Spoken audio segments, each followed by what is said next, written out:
I appreciate you carving out the time to do this. I appreciate me carving out the time to do this. But it's something very important that I think needs to be done. So I'm happy to be here. Of course, of course. Now, unfortunately, it's very, very different circumstances this time. Obviously, we talked about your career last time. We're talking about 1PW today, so I mean, let's begin, shall we? Let's start. Obviously, a new twist of fate. I remember the interview we did back in, I think it was July, and you said that you heard all rumors and stuff. How did it all come to be that obviously you basically went back to 1PW? Yeah, you're talking about 2022, correct? Correct. Okay. Um, I mean, I had thought that the brand was dead and buried permanently. It had been through so much damage. It had been through 3 or 4 different owners. It had been through a lot of turmoil, I guess the best way to put it. And the brand had lost a lot of consumer confidence. I think a lot of fans that remembered 1PW remember canceled shows and talent that didn't show up and delays on refunds if they even existed to begin with. So I never thought there would be a 1PW again. I never thought I would set foot in the Doncaster Dome again. But there was always a part of me that wanted to. There was a part of me that thought, I went over there naive to the world in 2005, very young. Was I ready for the opportunity? No, but are you ever truly ready? Did I sink my teeth into it, make it everything that I could with the skill set that I had? Absolutely. Um, but I always thought to myself, what if I had that platform? What if I had that crowd behind me? What if I had that roster? And I'm not 20, but I'm 30. What happens if I can be a little more seasoned, a little more polished, and be able to put my voice to a product like that? And what if we had um, an infrastructure that was a little more seasoned and a little more experienced that could navigate those rougher waters a little bit better? So there was a part of me that always wondered, what if? And sometime in 2022, I received a friend request and a message very out of the blue, very unexpected, from Stephen Gautley. And Stephen was the original owner of 1PW. He was the one I worked for when I was there from 2005 to 2006. He's the one I worked for when I went back for 1 month working from home in 2007. So to me, that was the only owner I really ever knew in a direct business way. I'd spoken to some of the others, but I'd never actually done business with them. And Stephen had a very um, smooth, polished pitch. And I talked about how naive to the world I was when I went in 2005. And obviously, so was Stephen, because he had a great platform, access to money, um, and I think the wrestling business saw him coming. And I think uh, among the biggest sins of the early first 1PW in 2005 was overspending. It was not understanding the ROI, the return on investment of your dollar or of your British pound, if it were. Um, and not knowing how to manage that budget and structure properly to where ultimately you are running in the red, you aren't making a profit, and you do have to go to drastic means to just try to make ends meet. And it was always my assumption that it was just that naivete that was the main course of things falling down initially. So when Steven comes to me 15 years older, 15 years wiser, not plagued by immaturity, not plagued by personal issues, not plagued by the number of things that I know were going on in his life that made things more difficult. Um, I was more than willing to listen. I was optimistic, but cautiously so. And I told him I'm open to doing business. Um, but I'm going to get paid up front in every bit of business that we do for the foreseeable future. And he understood that completely. And again, there was no tell of him wanting anything out of sorts or above and beyond. There was no tell of there being any kind of a plan beyond. Um, I love this brand and I want to see it back. And part of me will always love the brand, even with all the drama and the chaos around it, because it gave me an opportunity to work directly with, you name it, AJ Styles and Abyss and Jeff Jarrett and Christian Cage and Tracy Smothers and Spud and Johnny Storm and Jody Fleisch and Doug Williams, and just the list goes on and on and on. So when he said that he had gotten, the right team in place and a business partner, and he's learned so much more, and he's gonna curtail the spending, and it's going to be managed more like a business. It's like, okay, I'm interested, I'm intrigued. As long as I'm comfortable, I'm on board to do something and see where this goes. And into that October event, and for quite a bit afterwards, I was very comfortable in everything I had seen, from production to ticket sales to marketing to morale to anything. Everything I had seen at that point looked to trend positive, looked to trend upward. So, not putting the cart before the horse. I'm not, planning my summer home in Maui somewhere, but I'm thinking, hey, maybe this has legs. Let's see where this goes. And off we went. Awesome. So when did obviously you start to realize something wasn't quite right? I think that's probably the best way I could describe it. Honestly, when the world started to realize it, because the thing with me, and I don't know if this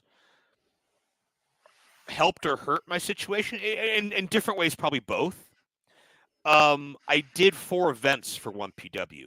I was only physically there once. Mm-hmm. I was physically there in April for All or Nothing, but everything else that I did was post-produced, because the pay-per-view offerings were not done live. So, which I understood completely. I mean, if you're talking flight, hotel, international flight, that can easily add up into 4 digits. So I understand, okay, well, we're going to start slow here, and eventually we're going to be live all the time, and we're going to have you in here all the time, which is another reason I felt, okay, we're thinking this through pragmatically. We're doing the right thing. We're not rushing anything. So that was another thing where, like, would have loved to be there, but it's the right business move to do Mm-hmm. it when it felt right.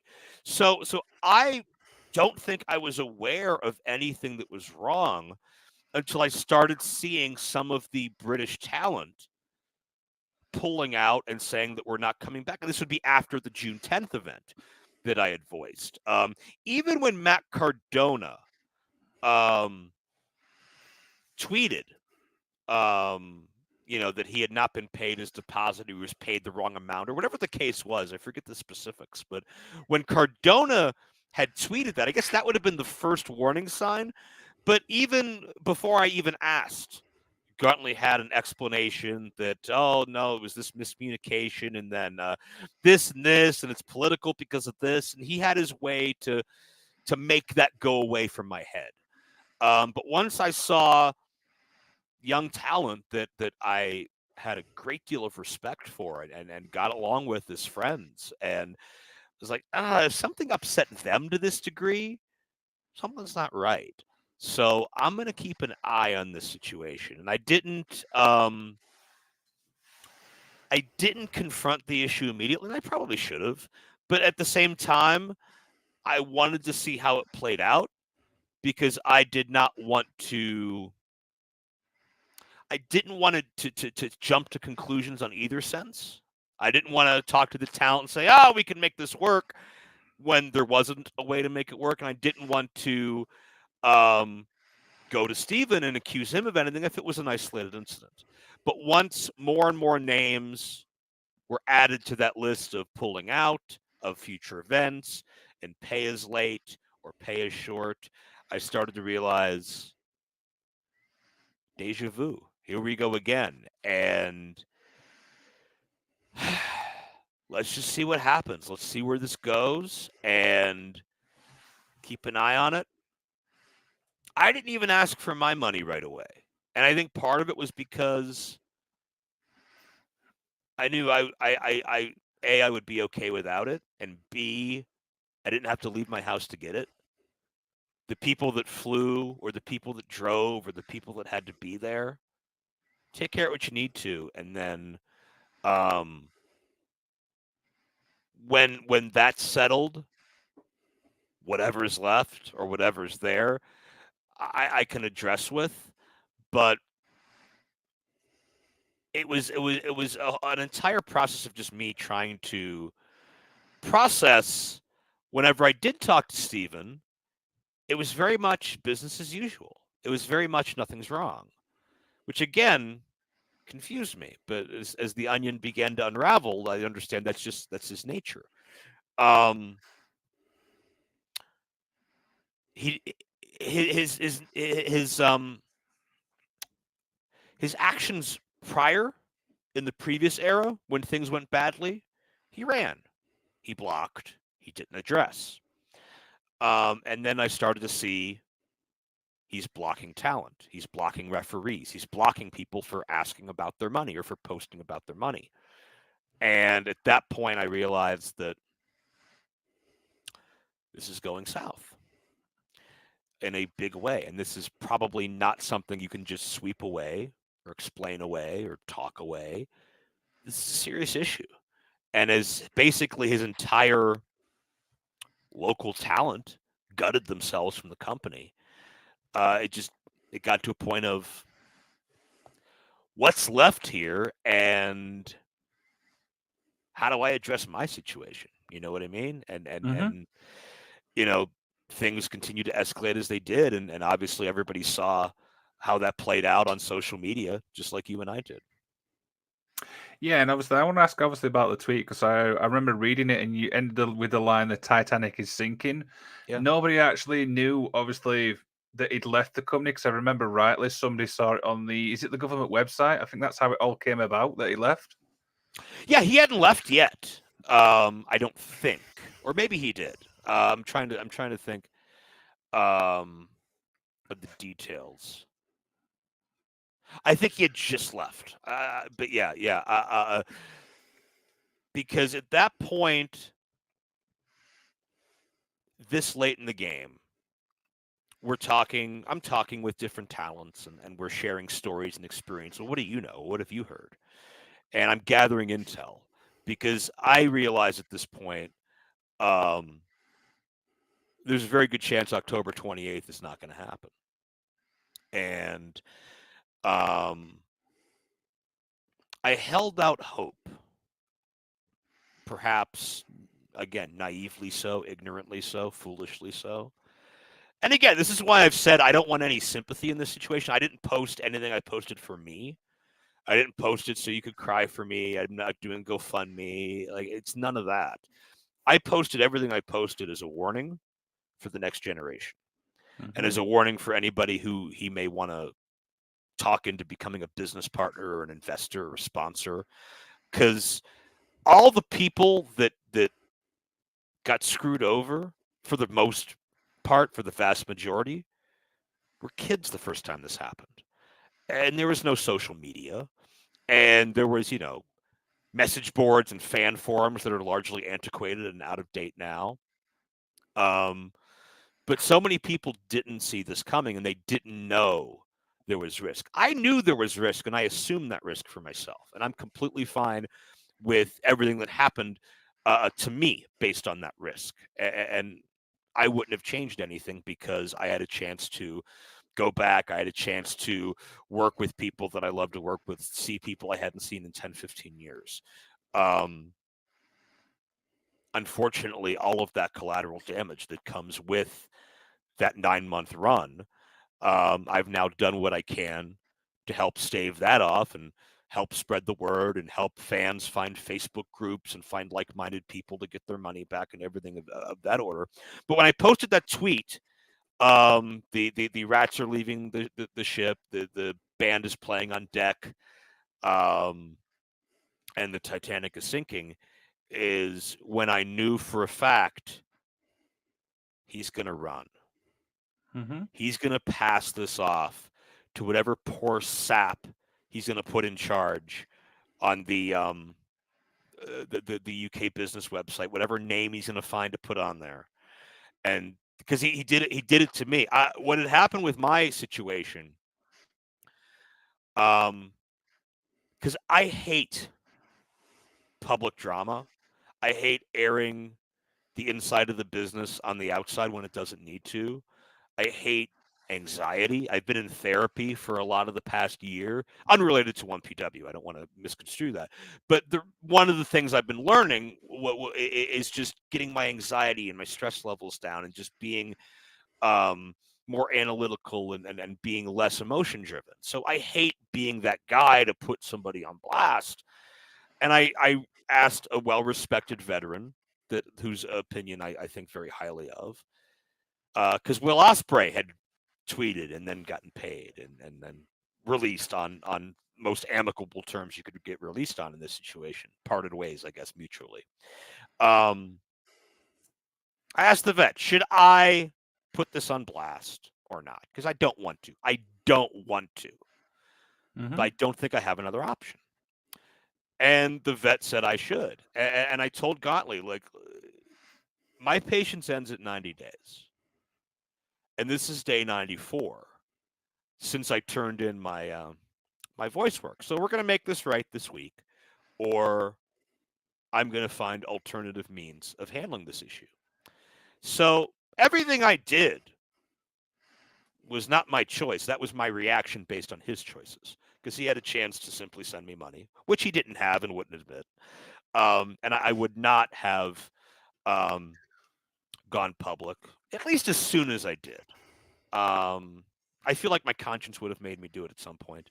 But while I'm waiting for Gauntlet to make this decision, I'm gathering intel. I'm speaking to people in the know. I'm getting proof of fraud, embezzlement, all of these allegations, screenshots.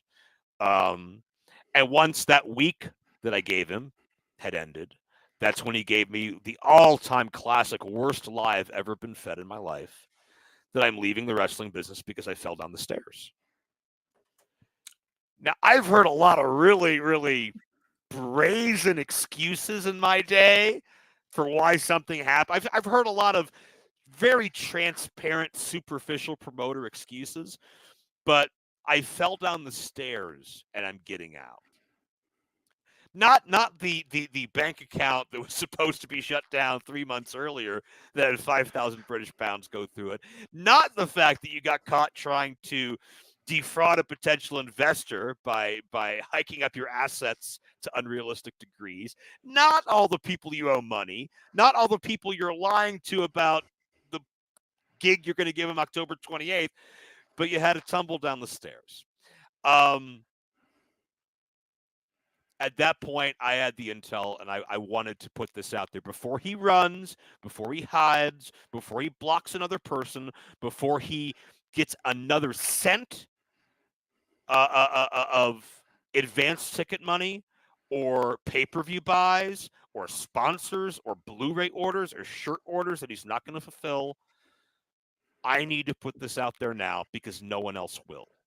Because no one else has the information I do, and nobody else just doesn't care, because nothing he does at this point is going to affect my standing with British wrestling. I'm not in British wrestling right now because the company doesn't exist. The company's house website at one point it had no officers, and I don't know what it says now at this point, if it's even a company or not. But um, I had to put that out there because I had to let everybody know that was naive. I had to let families know that don't look for wrestling on the internet.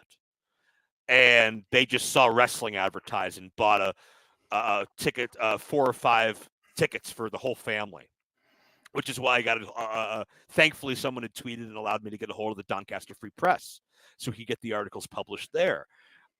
Thankfully, we got the Doncaster Dome's attention. They halted the pre-sale of tickets. And if all of what I did kept £1 from going in that man's pocket, if it kept one fan from getting ripped off and helped somebody else um, apply for a refund from their credit card company before the allotted time elapsed, or their bank, or whatever the case is, then I'm glad I did it. And realistically, I should have done it sooner. But my propensity to want to avoid drama Mm-hmm. and my hope that the right thing would be done on the way out kind of precluded that. But my issue, again, I told you that in 2005, I assumed that kind of the business saw Gauntly coming and swallowed him up. This time, I learned that it was premeditated. This time, I learned that he came into the business, I believe, set out to rip people off, telling people in 2021, oh, we're going to relaunch next year, and I've signed Brian Danielson. Do you want to be an investor? Um, I've learned that he has yet to fulfill orders on miniature arcade game replicas and other gaming type Etsy stores that he had run for a decade away from the business of wrestling. That his name is still toxic and hot there. Um, these shows were making money. There was no reason to do this other than the fact that he's just trying to survive, pay his rent. He's not a mastermind criminal. He doesn't have a big stash of gold that he's swimming in like Scrooge McDuck. He's paying his rent. He's paying his bills, but he's doing it off the backs of other people that were otherwise involved in what they thought were honest transactions, whether it be talent, production, fan, or otherwise. But a snake does as a snake is apt to do. You know, what's the old adage where the snake gives the animal the ride across the lake, and then the snake devours him in the end. Why would you do this to me? We had an agreement to help each other. Because I'm a snake. It's in my nature. Um, that's what this is. He is, from what I've been told, a sufferer of narcissistic personality disorder, which means he thinks of himself. He can't step outside of his bubble to consider other people. It's all me, me, me. What do I need to do to survive? What do I need to do to get by? And no consideration of the dozens of lives that he's compromised. And I don't know if he thinks he's this infamous figure that's going to go down in wrestling history. I don't know if he thinks he's a martyr for his own cause. I don't know if he thinks that he is this like some people endearingly, or maybe not endearingly, call Vince McMahon the devil. I don't know if he thinks he's that, if he thinks he's the Antichrist of British wrestling, or this like Jack the Ripper type figure that'll go in history, but he's none of those things. Honestly, I feel sorry for him. It's sad.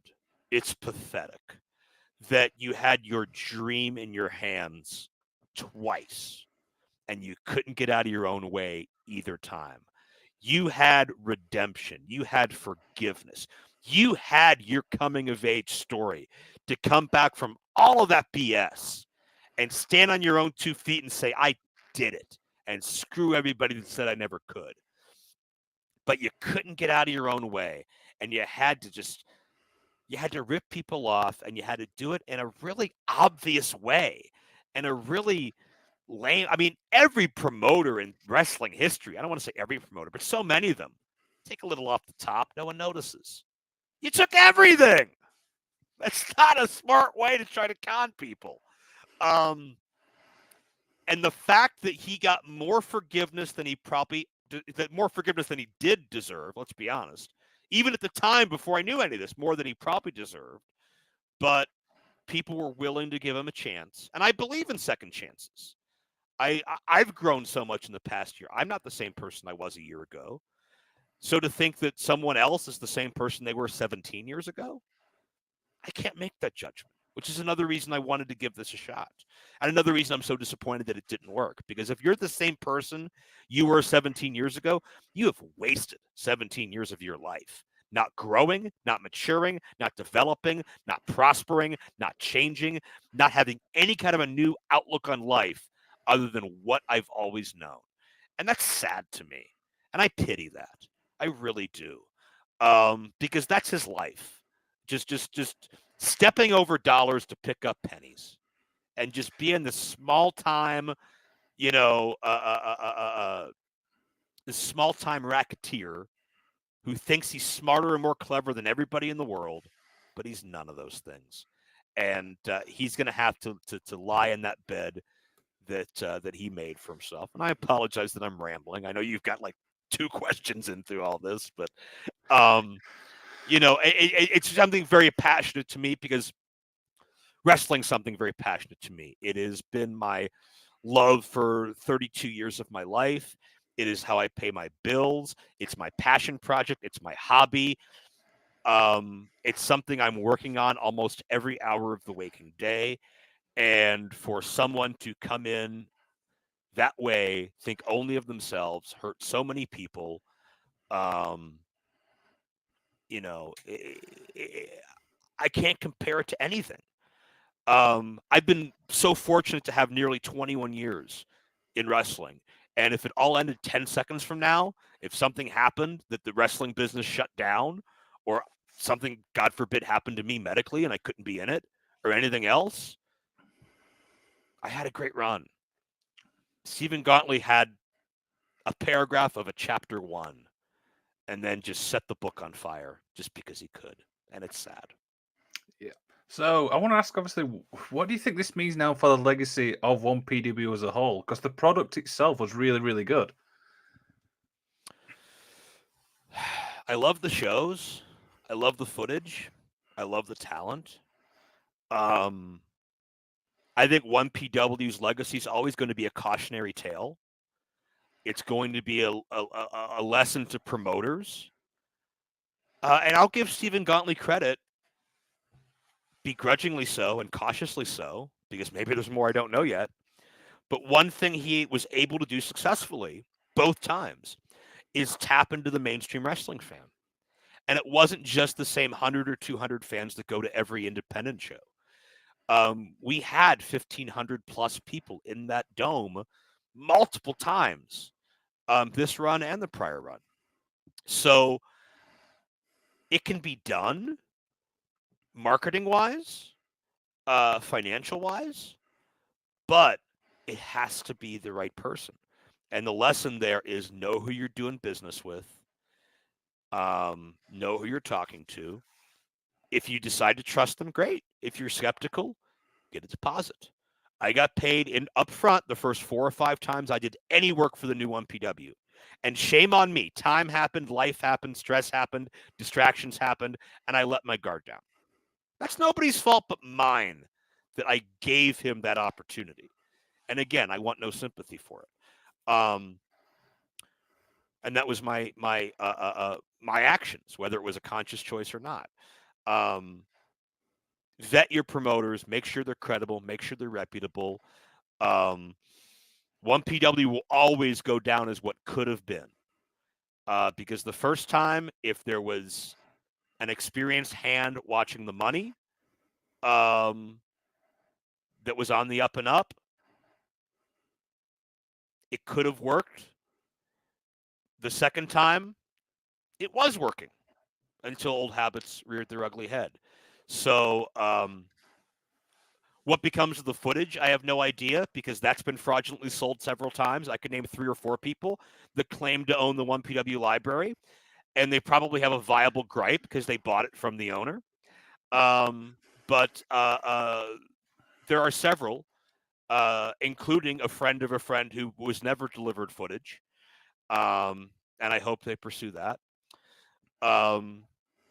I hope the shows will be remembered fondly by people who had worked them and fans who were fortunate enough to enjoy them without getting lopped into this just drama and chaos.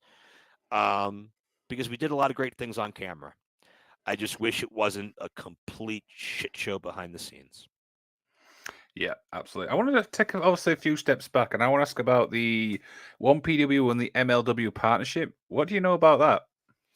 I know that 1PW was in discussions with MLW management, Court Bauer, and MSL, and I think the crux of it was really to sanction an MLW world title match at the new Twist of Fate event with Hammerstone and help Cruz. me out, Nathan Cruz. Um, I don't think the relationship went beyond that at all because there was really no other talent that was exchanged. There was no 1PW involvement reciprocated to MLW. I think it was a situation where both were interested in using their respective brands to help one another. The MLW world title being defended in another country obviously is very, very attractive to MLW, which is televised in 60 countries. And 1PW having an established brand to have on its event at a time when it didn't have any championships obviously was very appealing to them as well. And I thought that for what it was, it was very much ground floor step one type of a partnership. I thought both sides benefited for what they did. I don't think anybody got rich off of it. I don't think any money exchanged hands, period, between the two offices. Um, I think there could have been a chance to grow that into something more. There's a lot of great MLW talent that the UK's never seen. And 1PW had, past tense, a lot of great resources that I think MLW could have utilized to help, in a perfect world, make that a little more palatable down the road. But unfortunately, because of those circumstances, it was a one and done. It was great to see Hammerstone defend the world title in England, but unfortunately, that's pretty much all there was to it. Yep, absolutely. So, one question I saw obviously online, a lot of people were asking is, do you think 1PW will come back? If you would have asked me 2 years ago, I would have said no. I wouldn't be surprised if Stephen Gauntlet tried. But if he tries again, my response is going to be markedly different. Everybody deserves a second chance. Most people deserve a second chance. If you've got a life sentence in prison, you may not deserve a second chance.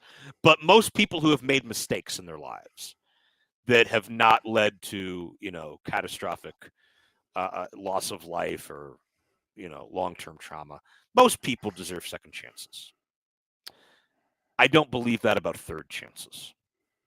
If Stephen Gauntlet messaged me 5 years from now to the day wanting to give it another go, I tell him your moment's passed, and I can't recommend doing that. I can't recommend any talent working with him because he's proven that he is untrustworthy, and he'll give you the perfect sales pitch. He'll give you the rap that you want to hear because that's what con men do, and that's one of the things too. I felt stupid that I gave him as much slack as I did. But that veteran that I talked to said, don't, because that's what these people do. They give you that perfect, silky, smooth sales pitch.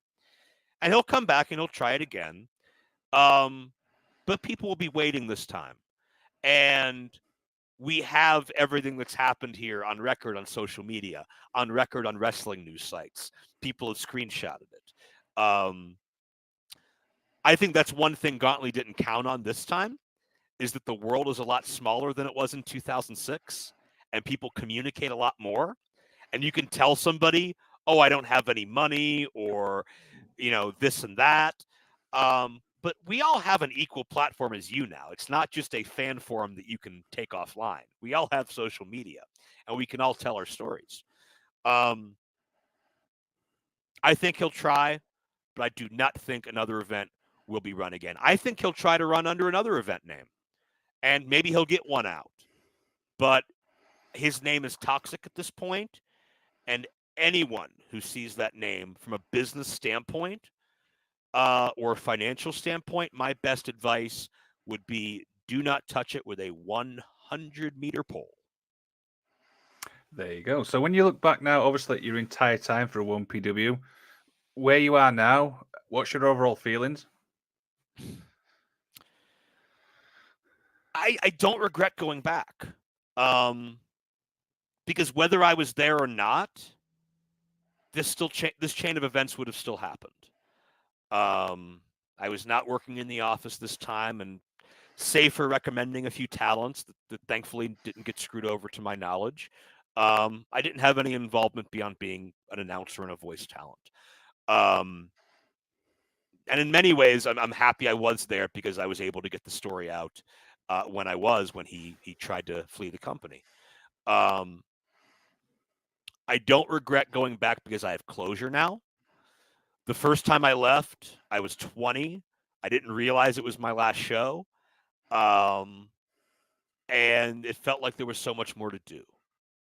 Um, I got to go back last April, see the dome, see some of the staff.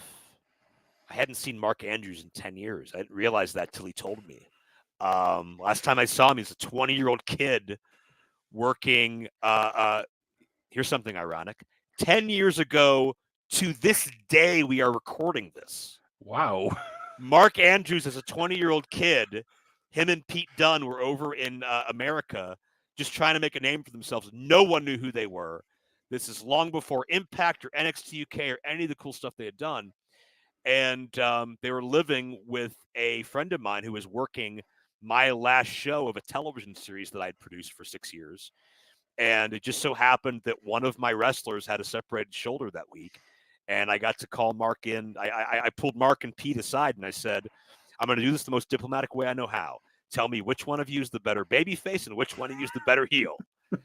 And they answered the way I thought they would, Mark being the better baby face because he was the flyer and Pete being the better heel because he was a little bit, you know, in the weeds and in the dirt a little bit with the style. And I said, all right, I need a baby face, Mark, you're in. That's the last time I saw Mark until this past April at All or Nothing. Um, so just cool reunions like that, where it's like it blew Mark's mind to see my name on the format sheet, and it blew my mind that like, wow, has it really been 10 years? Because seeing him on TV, you don't really necessarily correlate that. So I got to say goodbye to the Dome.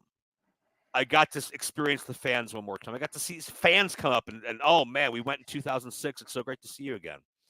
Um, those moments are special to me. Calling Will Ospreay matches are special to me. Seeing talent like Robbie X, who was a wee little kid in the front row when I was over there, do amazing things. Watching Amir Jordan do amazing things. Watching Boisterous Behavior do amazing things. Watching Lizzie Evo do amazing things. Up and down that roster. Flash Morgan Webster was a big 1PW fan, and now he was on those shows with me. That means a lot to me. And I will always cherish those shows and the doors that opened for me to work with incredible talent back in the day before I was ready, and now present day to be able to truly give my all to helping tell these news stories and helping bridge the past and the future. Mark Haskins is another one that we just missed each other. I think he started a few months after I left. Um, but to be able to bridge that gap and tell those stories now in that environment, that gave me a sense of completion that I didn't have the first time. So, much like I said back in the day, I'm proud of what I did there.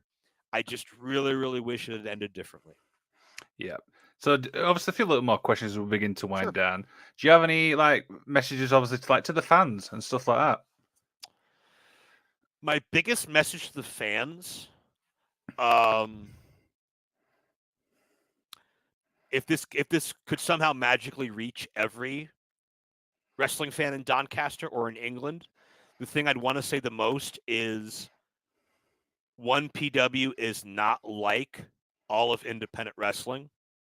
There are great groups over there. A couple of them I'm in talks with, and they do right by the fans. They treat people well. The unfortunate thing is that sometimes fans they see WWE, they see AEW and they see Impact as the major television brands. And all the local shows they just lump in together. Oh, that's local wrestling. That's indie wrestling. They don't know a 1PW from a Rev Pro from an ABC XYZ running in the back of a barn.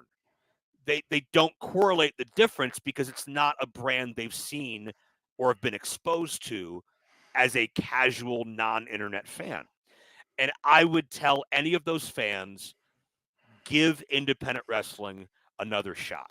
If you're not comfortable paying for tickets in advance, that's fine. If you're not comfortable, buying the T-shirt and the DVD and the meet and greet right away, that's fine. But just go and enjoy an experience that's there for the right reasons, which is entertaining you guys. And to any fans that got caught up in the quagmire that was 1PW, I would say I'm sorry on behalf of everyone, because everyone in 1PW worked their asses off to give you a great experience and give you something unlike anything else. And unfortunately, the old adage about what one bad apple can ruin the whole bunch or one bad cog could disrupt the wheel, um, we weren't able to overcome the level of corruption that was at hand to give you everything you deserve. And I regret that. And I wish I could do that differently. And again, I hope that doesn't sour your opinion on wrestling or independent wrestling as a whole, because British wrestling deserves and needs your support. You just have to make sure, again, it goes to the right reasons. And to every fan that ever attended a 1PW event, I say thank you, because I put Doncaster up there with Toronto, New York, and Chicago as my favorite wrestling crowds I've ever been in front of. And if anybody knows the wrestling history, and if anybody watches wrestling present day, they can speak to how special those crowds are in those three other cities that I just named. You guys are passionate. You guys are vibrant. You guys are loud. You wear your heart on your sleeves. You're intelligent. You know what you want. And you know when you're being, not given what you want and having your intelligence insulted. And I respect the hell out of British wrestling fans. And I respect the hell out of what you guys did at Wembley Stadium earlier this year. I respect what you guys have done to help shape this scene and so many great talents that have come out of the UK scene, where when I broke in, there was an invisible force field between US and UK, where until Doug Williams, Johnny Storm, and Jody Fleisch started breaking through that force field, you didn't hear blurb one about the UK. But now there's so many great talents coming out of there, and it's thanks to the passionate support of you guys. So thank you guys for all that you have done to make British wrestling such a cool scene. And I hope that whatever collateral damage Gauntly caused is short-lived and is not something that has a ripple effect everywhere else, because I think you guys kick ass. Absolutely. So one final thing. Any final thoughts? Anything you want to discuss about 1PW, what we've not discussed? Just what I said, that this could have worked, and I feel so badly. Um, Even though I was willing to risk my voice, um, I feel badly for those who were in it this time as deeply as I was the initial time. Business partners and production, and just people that worked in the office and day to day.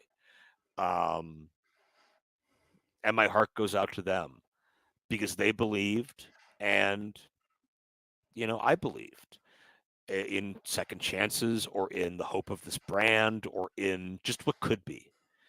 And I just think the lasting note is 1PW should be the preeminent name in British wrestling, but it will forever be remembered with a black eye, because one person couldn't step outside of themselves long enough to do right, to do good business, and not be just a narcissistic, pathetic little rodent that took the lives and the careers of so many people and threw it into an alleyway, threw it into a gutter, all to have a week, a month, 6 months of whatever finances you were able to pull from it. And I think that's sad.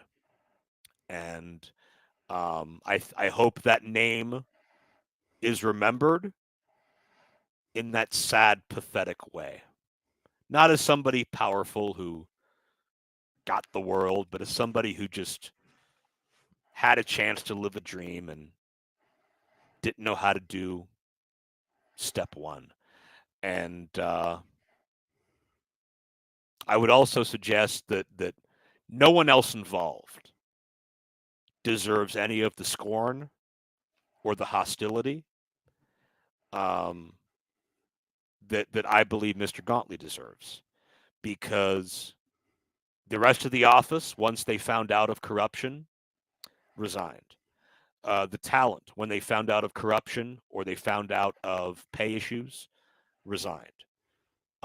Fans, when they found out of these issues, began asking for refunds and not buying tickets. I believe October 28th, when tickets were pulled off of the online sales, they'd only sold 400 and some over a building with a capacity of about 1,700 or so. So that speaks to the fact that as it was unraveling, everybody was doing their best to do the right thing with the knowledge and information they had at the time. But all the wrestlers deserve your support, all the referees, all the production.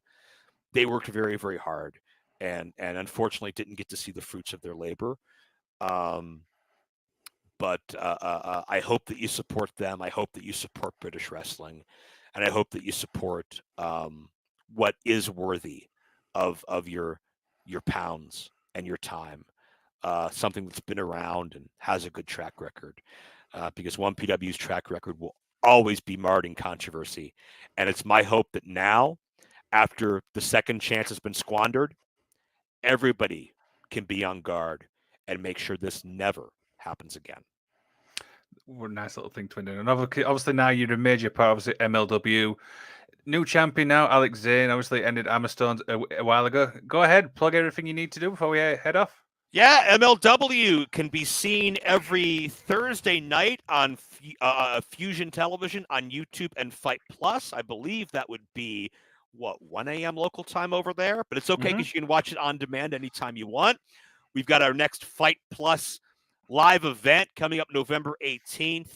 It's called Fightland, and I understand there'll be news on the main event potentially dropping next week. We got relationships with CMLL and New Japan Pro Wrestling. We have Minoru Suzuki and Rocky Romero as part of our last pay-per-view, premium live event, Slaughterhouse, that you can find on Fight Plus anytime. Sign up, 7-day free trial. See the Chamber of Horrors return for the first time in wrestling in 32 years. And I want to plug very briefly to my website, joe-dombrowski.com, prowrestlinglibrary.com. I've got a digital store there. I'm adding more content every weekend. I just struck a deal with the old Mario Savoldi library, which means a lot of very rare old footage is coming to prowrestlinglibrary.com to stream on demand anytime you want. We're talking about the Global Wrestling Federation. We're talking about Herb Abrams, UWF. We're talking about IWCCW, USWA Texas, and the Sportatorium. A lot of old cool territory footage and a lot more. I'm really excited because I love rare footage and I love the old school. We're talking about projects right now that are involving Andre the Giant and the Von Erichs and Harley Race, and the list goes on. And we're going to be rolling out a lot of cool stuff digitally, and I'm going to be putting a lot of that, whatever I'm allowed to, on DVD too, coming up in 2024. So check all that out. And of course, got to mention AAA in Mexico, the preeminent Lucha Libre company. All their Triple Manias on Fight TV, you can find my voice on as well. So all great outlets to support if you are so inclined, and I appreciate anybody for their time and attention to all this. Of course. And Joe, thank you so much for obviously opening up about stuff, and I really do appreciate it. And good luck with absolutely everything, my friend. I hope it helps as many people as possible, and I appreciate you for the platform, my friend.